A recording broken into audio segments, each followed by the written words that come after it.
রাখবো। আরেকটা পরিস্থিতি আছে, যে পরিস্থিতিতে আত্মীয়র সঙ্গে সম্পর্ক না রাখা যায় আছে বা তার থেকে দূরে থাকা যায় আছে। সেটা কখন?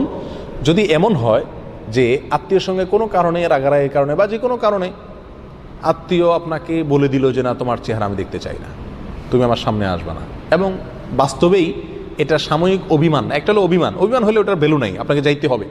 যদি এমন হয় যে না, সে সত্যি সত্যি আপনাকে দেখলে অনেক মনে কষ্ট পায়, আঘাত পায়, অথবা আপনি কথা বললে তার মেজাজ গরম হয়, আরও সম্পর্ক নষ্ট হয়ে যাবে এরকম মনে হয়, তাহলে সেক্ষেত্রে তার সঙ্গে দেখা করতে গিয়ে বা তার সাথে কথা বলতে গিয়ে যদি তাকে কষ্ট দেওয়া হয় এবং এই কষ্টটা আস্তে আস্তে বাড়বে এরকম মনে হয় এবং পরিস্থিতি খারাপের দিকে যাবে মনে হয়, তাহলে স্বাভাবিক হওয়া পর্যন্ত তার সঙ্গে দূরত্ব রাখা কি আছে?